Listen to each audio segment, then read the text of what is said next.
Hello my dear students, कैसे हैं आप सब। आई होप सो अच्छे होंगे। मैं भी बहुत अच्छा हूं और आज हम लोग डिस्कस करने वाले हैं electric field due to a charge ring at their axis. Okay, तो कहने का मतलब एक चार्ज रिंग है जिसके थ्रू उसके एक्सिस पे किसी पॉइंट पर हमको इलेक्ट्रिक फील्ड की इंटेंसिटी को कैलकुलेट करना है। अब देखिए, किसी पॉइंट चार्ज के थ्रू इलेक्ट्रिक फील्ड की इंटेंसिटी को हम लोगों ने पहले डिस्कस किया था। ओके, बट अब अगर बात की जाए एक रिंग के थ्रू जिसमें क्या होते हैं, बहुत सारे चार्ज होते हैं, तो कई सारी प्रॉब्लम्स आती हैं हमको। तो उन प्रॉब्लम्स को हम कैसे टैकल करते हैं, इस तरह की बातों को हम लोग डिस्कस करेंगे। तो वेलकम करता हूं आपका अपने प्यारे से चैनल जिसका नाम है डिवाइन गैलेक्सी क्लासेस। जो बच्चे यहां पर नए हैं उनसे मैं कहना चाहूंगा कि चैनल को प्लीज सब्सक्राइब कर लीजिए और साथ में बेल आइकन को दबा दीजिए, जिससे क्या हो, चैनल की जितनी भी एक्टिविटीज हैं वो सब आपके पास रेगुलर पहुंचती रहे। ओके, तो आइए देखते हैं क्या किया गया है। कह रहा है कि एक रिंग है, जैसा कि आपको दिख रहा है, और मान लेते हैं कि उसकी रेडियस जो है वो a है। ओके, तो एक a रेडियस का रिंग है जो कि चार्ज है। मान लेते हैं ये पॉजिटिवली चार्ज है, तो इस पे पॉजिटिव चार्ज पूरी रिंग पर डिस्ट्रीब्यूट है। ओके बेटा, ये बात समझ में आती है आप लोगों को। तो एक पॉजिटिव चार्ज रिंग मान लिया। ओके, ये इसका सेंटर हो गया और सेंटर से x डिस्टेंस पर इसके एक्सिस पर एक पॉइंट है P। हमको इस पॉइंट पर इलेक्ट्रिक फील्ड कैलकुलेट करनी है। ओके, जो रिंग है, मान लेते हैं इसकी जो चार्ज डेंसिटी है, क्या बेटा, चार्ज डेंसिटी, या कह लीजिए लीनियर चार्ज डेंसिटी, वो है लैम्डा। कितनी मानी बेटा हमने, लैम्डा। ओके, चार्ज डेंसिटी के बारे में हम लोग डिस्कस करेंगे। लीनियर चार्ज डेंसिटी होती है, सरफेस चार्ज डेंसिटी होती है, वॉल्यूमेट्रिक चार्ज डेंसिटी होती है। तो अभी मैं बात कर रहा हूँ, ये एक रिंग है तो इसकी जो चार्ज डेंसिटी है वो कितनी है, लैम्डा। और लैम्डा इक्वल टू, जो देखिए चार्ज डेंसिटी का फॉर्मूला होगा वो होगा कि बॉडी पर कितना चार्ज है। मान लेता हूं मैं इसका पूरा चार्ज जो है Q है, और इसकी सरकमफ्रेंस जो है वो है 2 पाई ए। तो इसे मैं बोल सकता हूं Q/2 पाई ए। ये हो जाएगा चार्ज डेंसिटी का formula, lambda equal to Q/2 pi a. Okay, तो अब देखिए, अगर मैं कहूं कि इस रिंग के थ्रू इलेक्ट्रिक फील्ड निकालिए, तो देखिए आपको पता है formula of electric field due to a point charge. ठीक है, यहां पर मैं लिखता हूं वी नो दैट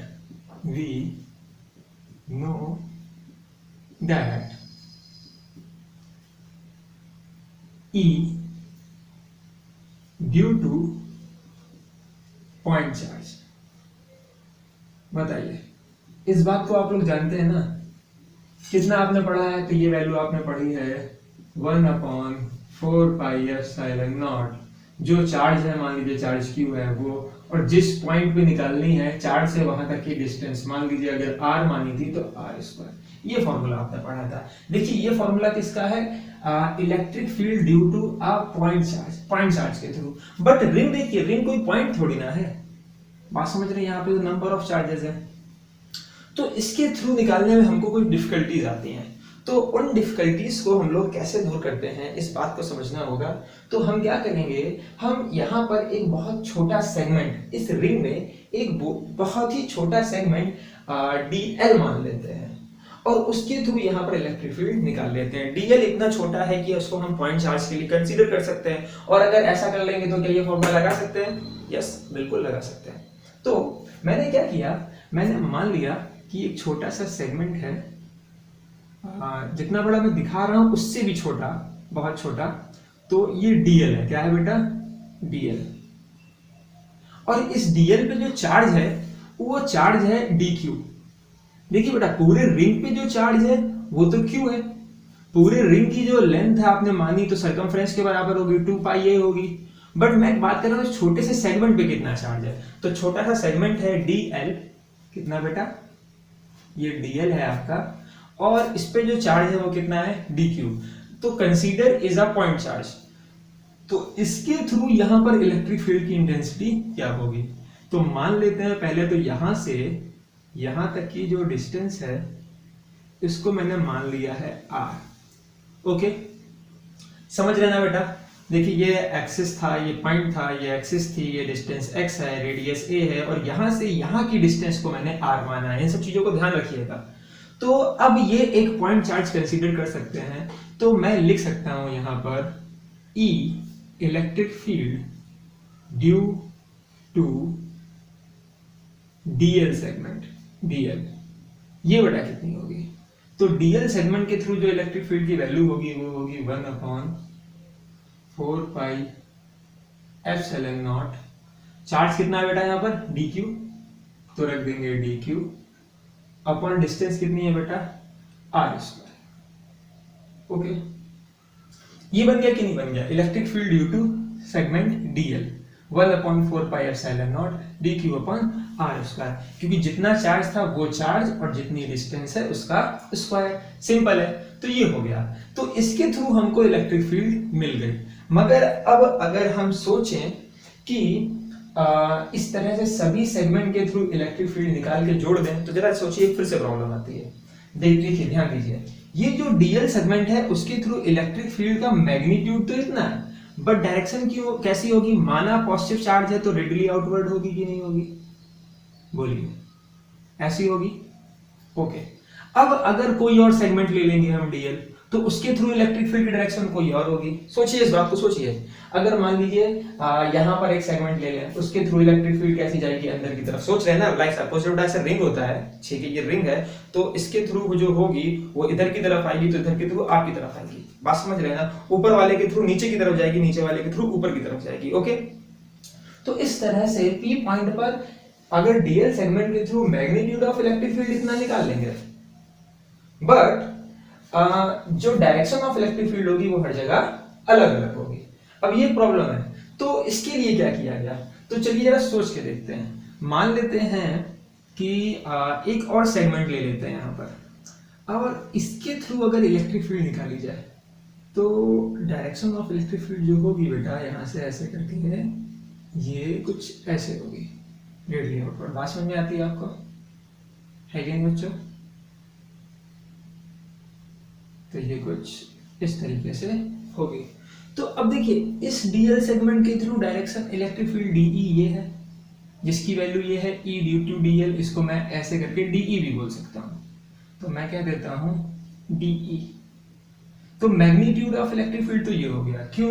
क्योंकि 1/4 पाई एप्सिलॉन नॉट, चार्ज कितना था? dq, और डिस्टेंस कितनी थी? r, तो r का स्क्वायर हो गया। इसी तरह से इसके थ्रू अगर निकालेंगे तो उसकी वैल्यू जो आएगी ये भी बेटा dE ही आएगी, क्योंकि सेगमेंट चार्ज कितना है? dq, और डिस्टेंस कितनी है? ये r है, तो ये भी r है। ओके, तो इसके थ्रू इलेक्ट्रिक फील्ड डायरेक्शन इधर है, इसके थ्रू इलेक्ट्रिक फील्ड डायरेक्शन इधर है। इसी तरह से जो पोर्शन कह लीजिए इनसाइड है, उसके थ्रू इलेक्ट्रिक फील्ड ऐसे बाहर की तरफ आएगी।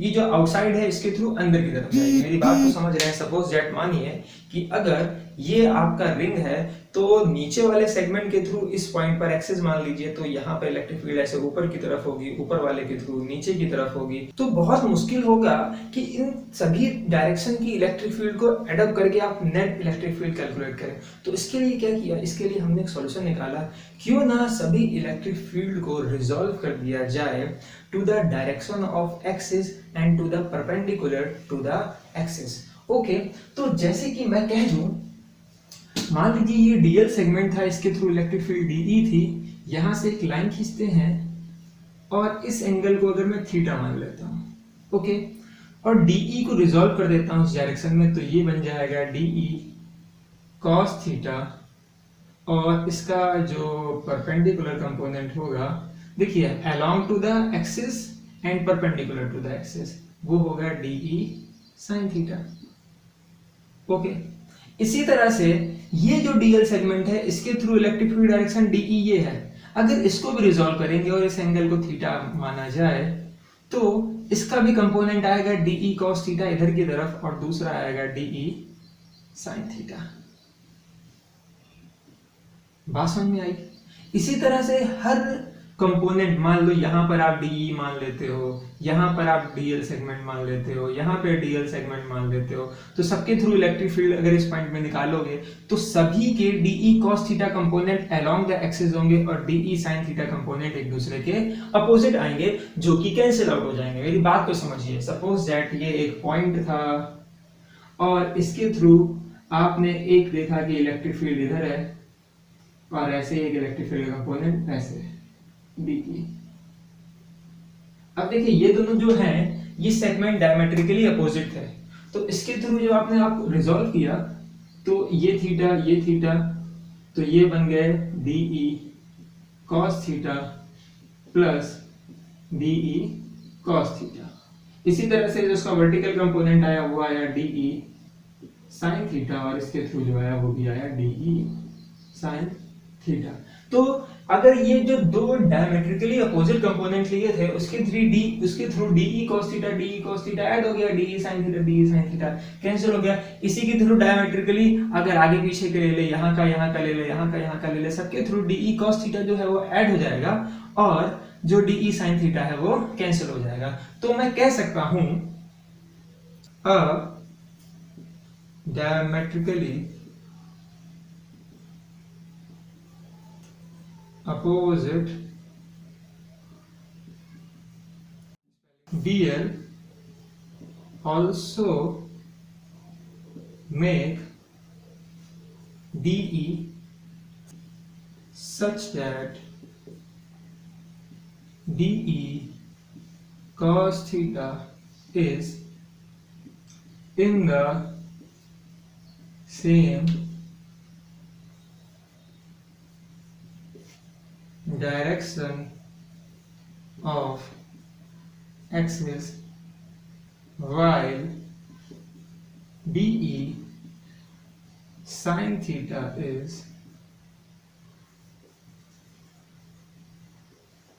opposite। बात समझ में आई आप लोगों को कि क्या कह रहा है कि देखिए जो डायमेट्रिकली अपोजिट डीएल थे उसके through DE cos theta same direction में आए जो कि अलोंग द एक्सिस है और डीई sin थीटा एक दूसरे के अपोजिट है। तो डीई sin थीटा वाले सारे कंपोनेंट तो कैंसिल आउट हो जाएंगे, जो बचेंगे वो डीई cos थीटा होंगे। तो हर डीएल सेगमेंट के थ्रू जो नेट इलेक्ट्रिक फील्ड आएगी वो डीई cos थीटा आएगी। अब डीई cos थीटा करके कितने सारे डीई cos थीटा हो जाएंगे। तो अगर हमको नेट इलेक्ट्रिक फील्ड निकालनी तो मैं कहूंगा net E at point P, ये पॉइंट P माना मैंने, तो पॉइंट P पर नेट इलेक्ट्रिक फील्ड की अगर बात की जाए तो वो होगी इस तरह से कह लीजिए E equal to integration of DE cos theta. बात समझ में आई ना बेटा कि हम क्या करते हैं बेटा, जब सारे कंपोनेंट एक जैसे इधर मिल गए तो ये तो डीएल के थ्रू जो नेट है वो डीई cos थीटा है, इसी तरह पूरे के थ्रू निकालेंगे तो वो हो जाएगा integration of DE cos theta. बात समझ में आ गई। बस कुछ नहीं, डीई की वैल्यू हम लोग जानते हैं, पुट कीजिए और सॉल्व कीजिए।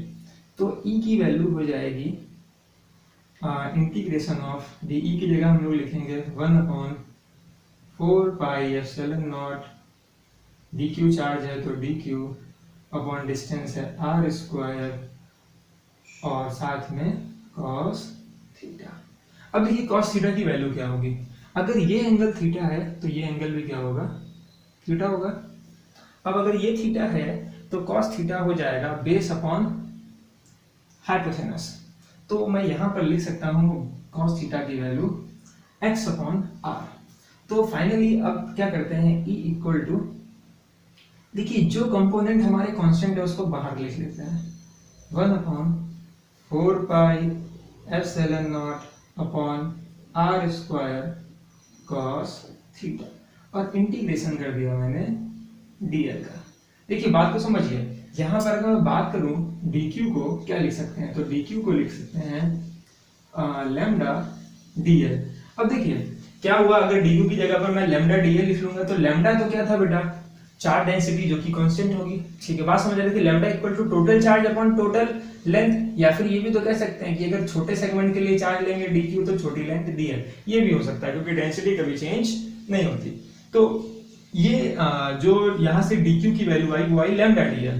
तो dq equal to lambda dl। अब लैम्डा तो कांस्टेंट है, बाहर आ गया, अंदर क्या बचा dl। ओके, तो 1/4 pi epsilon naught constant, lambda constant, r square cos theta these all are constant, क्या बचा इंटीग्रेशन ऑफ dl। अब अगर dl को आप इंटीग्रेट करेंगे तो dl dl dl dl सारे dl इंटीग्रेट होकर ऐड होकर कितने हो जाएंगे बेटा, इसके सरकमफ्रेंस के बराबर। तो यहां से जो e की वैल्यू आएगी वो आएगी 1/4 pi epsilon not lambda r square cos theta की जगह पे मैं लिख लेता हूं x अपॉन r, और ये वैल्यू हो जाएगी 2 पाई a।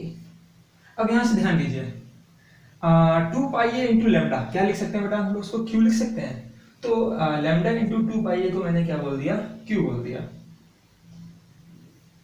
यहां पर हम डायरेक्ट भी कर सकते थे, अगर हम लोग डी क्यू बोलते तो इंटीग्रेशन ऑफ डी क्यू कितना हो जाता, क्यू हो जाता। तो अब यहाँ पे लैम्डा इंटू 2 पाई ए भी कितना आया, क्यू आया। तो फाइनली यहाँ पर अब ई की वैल्यू देखी जाए तो ये हो जाएगी 1/4 pi epsilon not, 1/4 pi epsilon not lambda into 2 पाई ए को हम लोग लिख सकते हैं क्यू, तो क्यू हो गया अपॉन में देखिए आर क्यू बन जाएगा। अब आर को अपनी नोन डिस्टेंस में अगर कन्वर्ट किया जाए, आर की वैल्यू हो जाएगी r equal to a square plus x square की पावर 1/2। ठीक है ना बेटा, देखिए आर को हम लोग क्या लिख सकते हैं, ये लिख सकते हैं। अब उस हिसाब से यहाँ पे r square and r cube, तो आर की वैल्यू ये है तो आर क्यूब की वैल्यू होगी a square plus x square की पावर 3/2, और साथ में देखिए ये x है तो यहां पर आ जाएगा x। तो फाइनली ये हो गया formula due to charge ring at distance x from the centre of electric field. तो किसी भी चार्ज रिंग जिसका चार्ज जो है q है, उसके सेंटर से जो एक्सिस पर जो डिस्टेंस है वो x है, a उसकी रेडियस है। तो ये फॉर्मूला बन गया एक चार्ज रिंग के थ्रू इलेक्ट्रिक फील्ड का एट पॉइंट p पर। ओके, अब देखिए कुछ स्पेशल केसेस ले लेते हैं, स्पेशल केसेस। तो फर्स्ट केस क्या लेंगे, अगर हम लोग ऐसा मान लें कि x is greater greater greater than a, x बहुत बड़ा है a से, कहने का मतलब अगर ये कंडीशन आ जाए, ये आपका पॉइंट P हो, ये आपकी x डिस्टेंस और ये आपकी A हो, इस तरीके से ये रिंग है और बहुत छोटा है और डिस्टेंस x बहुत बड़ी है, तो हम क्या करेंगे A को x के रिस्पेक्ट में नेगलेक्ट कर देंगे इन एडिशन, एडिशन में सिर्फ नेगलेक्ट करेंगे। आप जानते हैं बेटा कि मल्टीप्लाई में उसकी वैल्यू जो होती है वो मेजरेबल होती है, बट एडिशन में कोई फर्क नहीं पड़ता। तो E इक्वल टू यहाँ पर हो जाएगा 1/4 pi epsilon not Q x upon यहां पर हो जाएगा x की पावर 3। ओके, बात समझ रहे हैं मेरी, देखिए ये नेगलेक्ट हो गया तो ये x स्क्वायर पावर 3/2 ये कैंसिल हो जाएगा, x क्यूब बचेगा और यहां पर x से एक x कैंसिल हो जाएगा तो ये वैल्यू आएगी x स्क्वायर। ओके, अब देखिए ये फॉर्मूला को जाना पहचाना लग रहा है क्या, जी हाँ, ये फॉर्मूला हो गया electric field due to a point charge. ऐसे मान लीजिए कि अगर जब x बहुत ज्यादा बड़ा हो जाता है और a इसकी रेडियस बहुत छोटी है तो पूरा रिंग जो है एक पॉइंट चार्ज के थ्रू काम करेगा। अब मान लीजिए पूरा पॉइंट चार्ज हो गया तो इसका चार्ज कितना था q और इसकी डिस्टेंस कितनी है x, तो यही फॉर्मूला तो बनता है। ओके, तो अगर x बहुत ज्यादा बड़ी डिस्टेंस हो जाएगी तो रिंग हमारा एक पॉइंट चार्ज के थ्रू या पॉइंट चार्ज जैसा कंसीडर किया जाएगा। ओके, इस तरह से मैंने पॉइंट चार्ज की आपको डेफिनेशन बताई दी कि कोई बड़ी चीज भी या बड़ा चार्ज भी पॉइंट चार्ज हो सकता है। अच्छा, अब देखते हैं, बात करते हैं केस सेकंड। अगर ऐसा मान लिया जाए कि a is greater greater greater than x, a बहुत बड़ा हो जाए तो क्या होगा, तो यहां पर हम मान लेते हैं लगभग x इक्वल टू 0। अगर a बहुत बड़ा है तो x जो है लाइक ये कंडीशन हो जाएगी, ये रिंग है और x जो है बहुत छोटा है तो मान लीजिए वो उसके सेंटर पे आ गया तो x को क्या मान लेंगे 0। अब x 0 हो जाएगा तो इस फॉर्मूले में x की वैल्यू को यहाँ 0 रखेंगे तो होल वैल्यू इज 0, तो e भी क्या होगा 0 होगा। इसका मतलब किसी भी रिंग के, कोई भी रिंग है उसके सेंटर पर चार्ज रिंग के सेंटर पर इलेक्ट्रिक फील्ड की वैल्यू 0 होती है। तो आप ये दो केस याद रखिएगा। ओके, आई होप सो आप लोगों को ये बात समझ में आए। किसी रिंग के थ्रू जो इलेक्ट्रिक फील्ड की वैल्यू है एट पॉइंट पी पर वो होती है 1/4 qx a square plus x square की पावर 3/2। और यहाँ पर चार्ज डेंसिटी के कॉन्सेप्ट को बहुत अच्छी तरह समझिएगा। देखिए बहुत सिंपल था। क्या किया हमने, क्योंकि एक रिंग था, हम लोग चार्ज नहीं पॉइंट चार्ज नहीं मान सकते थे, तो हमने एक छोटा सा सेगमेंट dl लिया, उसके थ्रू इलेक्ट्रिक फील्ड निकाली de, इस एंगल को थीटा माना, de cos theta de sin theta में रिजॉल्व कर दिया। फिर यहाँ से dl सेगमेंट लिया, उसकी इलेक्ट्रिक फील्ड de मानी, de cos theta de sin theta में रिजॉल्व कर दिया।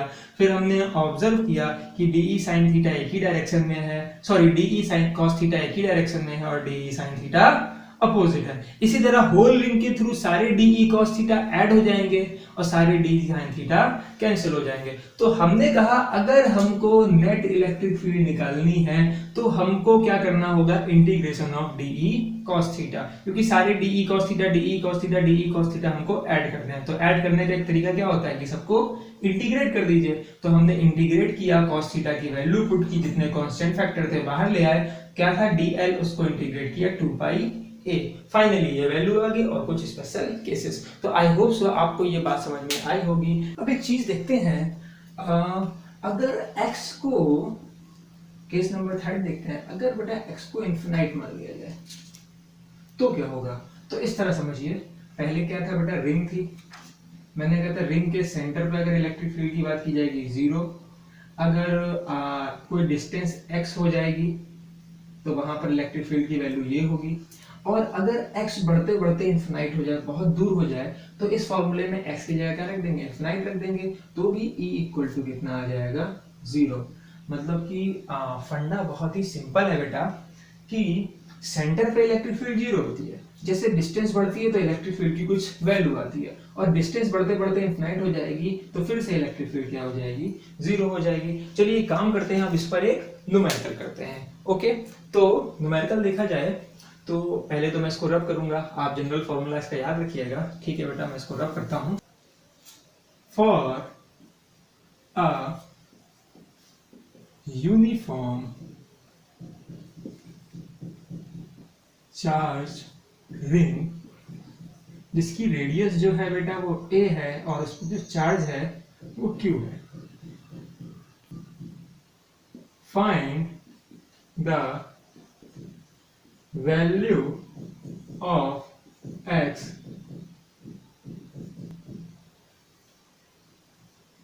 such that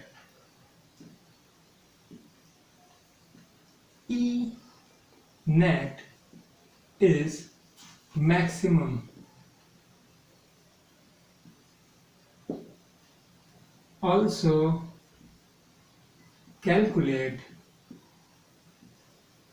E max and draw graph E versus X। Okay, मतलब बहुत सिंपल सा कॉन्सेप्ट है। क्या कह रहा है, कह रहा है कि एक यूनिफॉर्म चार्ज रिंग है जिसकी रेडियस a मानी है, जिसका चार्ज q है।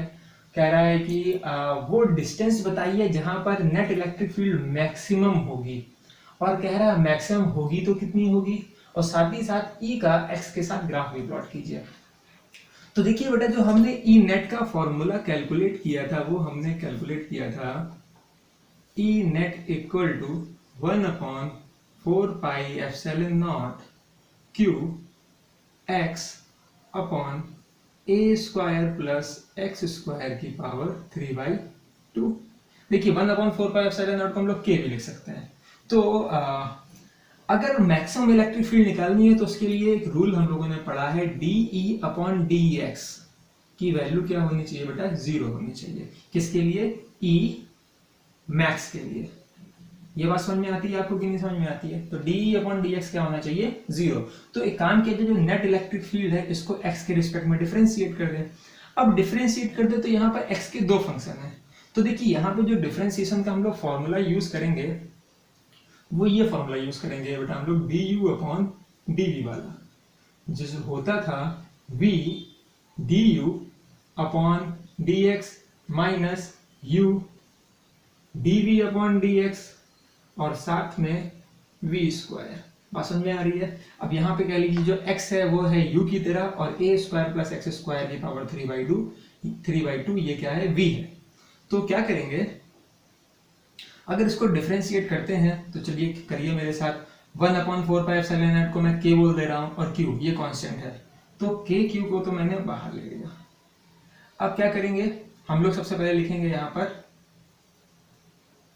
a square plus x square की पावर 3/2 और x का जो डिफरेंशिएशन होगा वो हो जाएगा 1। फिर माइनस लगाएंगे बेटा, माइनस में इस वैल्यू को लिख लेंगे तो x की जगह पर x होगा और इसका डिफरेंशिएशन करेंगे तो देखिए जो पावर होती है वो आगे आ जाती है, तो ये वैल्यू हो जाएगी इनटू में 3/2 a square plus x square और जो पावर होती है उसमें से एक सब्ट्रैक्ट हो जाता है तो ये बन जाएगी 1/2 और फिर इसको अंदर जाके भी डिफरेंशिएट करेंगे तो एक्स स्क्वायर का हो जाएगा 2x अपॉन में v स्क्वायर तो अपॉन में इसका स्क्वायर, तो जब इसका स्क्वायर करेंगे तो ये वैल्यू हो जाएगी a square plus x square की पावर 3।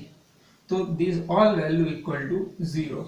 de अपॉन dx का डिफरेंशिएशन ये हो गया जिसकी वैल्यू 0 है। अब देखिए जो टर्म्स है उसको हम लोग उधर भेज देंगे तो ये वैल्यू बचेगी हमारी a square plus x square की पावर 3/2 माइनस ये 2 से 2 कैंसिल, ये हो जाएगा 3x and x 3x square और a square plus x square की पावर 1/2 इक्वल टू 0। देखिए ये इधर गया 0 हो गया, के क्यूब भी उधर गया तो 0 हो गया, ये वैल्यू हो गई।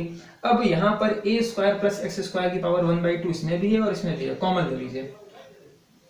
तो a square plus x square की पावर 1/2 जब कॉमन ले लेंगे तो ये बचेगा यहाँ पर a square plus x square की पावर 1 हो जाएगा माइनस यहाँ पर बचेगा 3x स्क्वायर इक्वल टू 0।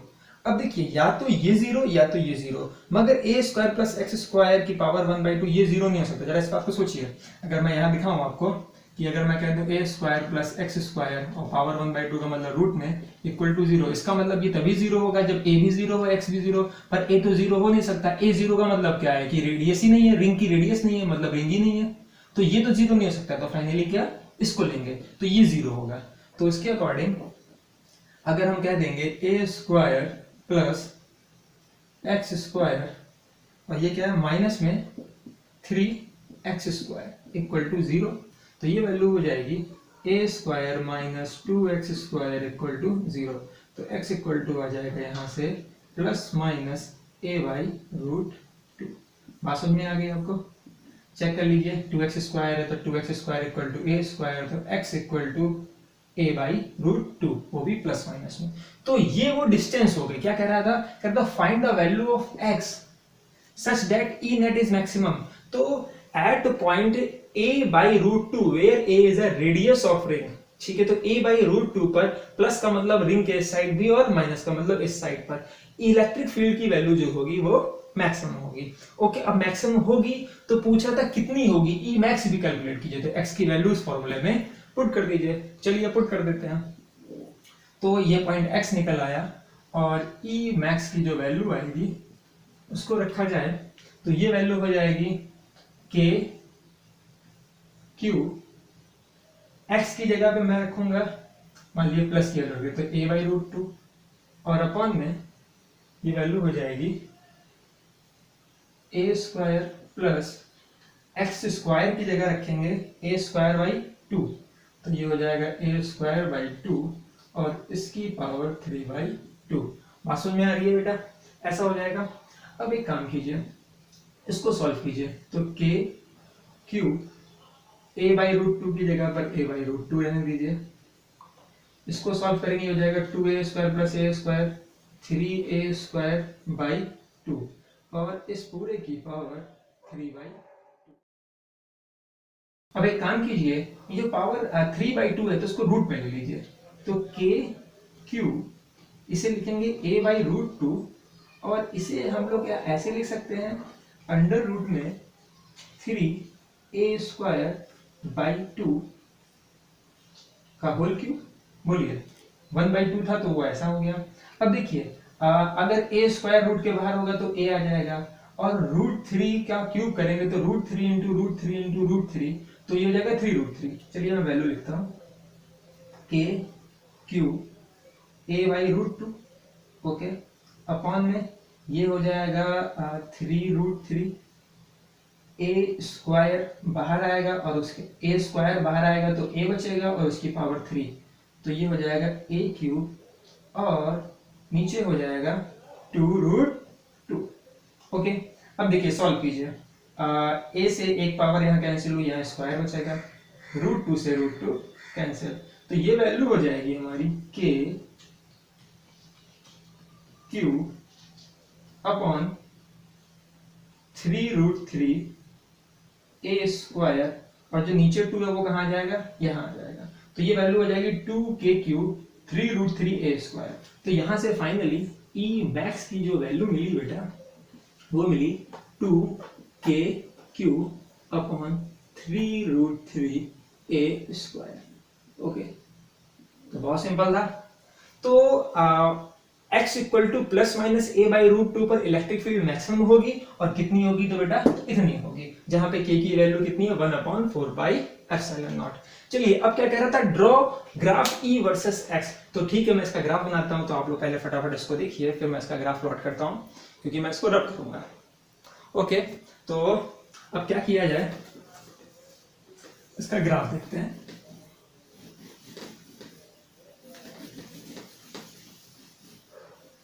तो ग्राफ कैसा बनेगा, चलिए एक काम करते हैं, अपने कोऑर्डिनेट बना लेते हैं। ये मान लीजिए x एक्सिस है, ये मान लीजिए y एक्सिस है, और हमने क्या किया, यहाँ पर ड्रॉ कर लिया अपना रिंग।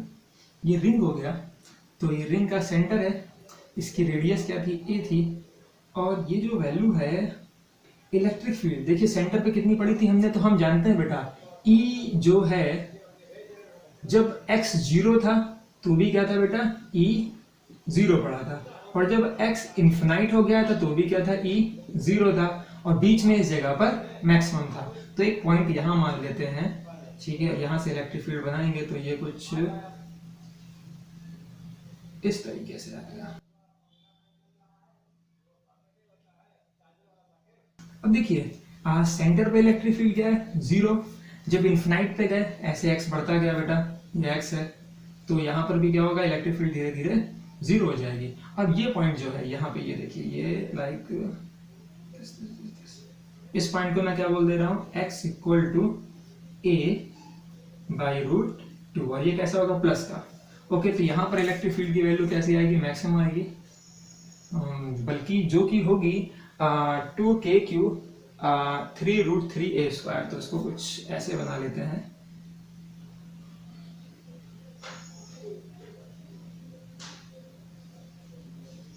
तो ये बेटा मैक्सिमम आपको मिल जाएगी यहाँ पर, और कितनी वैल्यू है बेटा ई मैक्स की, तो ई मैक्स की वैल्यू जो है वो है 2k क्यूब अपॉन 3√3 ए स्क्वायर, ओके।